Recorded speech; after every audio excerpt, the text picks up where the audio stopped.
ಕೈಗಾರಿಕಾ ಪ್ರದೇಶ ಮಾಡಲಿಕ್ಕೆ ಈಗಾಗಲೇ ಸಿದ್ದರಾಮಯ್ಯ ಸರ್ಕಾರದಲ್ಲಿ ತೀರ್ಮಾನ ಆಗಿತ್ತು. ನಾನು ಈಗ ಡಿ ಕೆ ಶಿವಕುಮಾರ್ ಸರ್ನ ವಿನಂತಿ ಮಾಡ್ಕೊಳ್ತೇನೆ, ಇದನ್ನು ಅದ್ಭುತವಾದಂಥ ಒಂದು ಕೈಗಾರಿಕಾ ಕೇಂದ್ರ ಮಾಡಬೇಕು ಅಂತ ನನ್ನ ಆಸೆ. ಆ ಕಡೆ ಬರೀ ಕಿತ್ತೂರು ಕಡೆ ಬೆಳೆದ್ರೆ ಸಾಧ್ಯ ಇಲ್ಲ, ಈ ಕಡೆ ಗದಗ ರೋಡ್, ನವಲಗುಂದ ರೋಡ್ ಕಡೆನೂ ಕೈಗಾರಿಕಾ ಅಭಿವೃದ್ಧಿ ಆಗಬೇಕು ಅನ್ನುವಂಥದ್ದು. ಹುಬ್ಬಳ್ಳಿ ಒಂದು ಕಾಲದಲ್ಲಿ ಈ ಬಾಂಬೆ ಬಿಟ್ಟರೆ ಉತ್ತಮವಾದಂಥ ಮಾರುಕಟ್ಟೆ ಆಗಿತ್ತು. ಇದು ಮಾರುಕಟ್ಟೆ ಮಾಡಲಿಕ್ಕೆ ಏನು ಪ್ರಯತ್ನ ಮಾಡಬೇಕು ಅದನ್ನೆಲ್ಲ ಮಾಡೋಣ.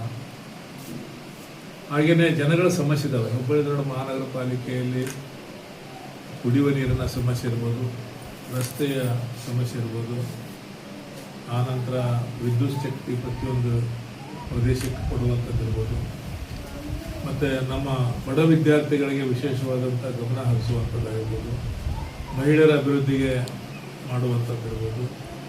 ಇವೆಲ್ಲನ ಒಂದಿಷ್ಟು ಕಾರ್ಯಕ್ರಮ ಇಟ್ಕೊಂಡು ನಾನು ಕಚೇರಿ ಓಪನ್ ಮಾಡಿದ್ದೇನೆ.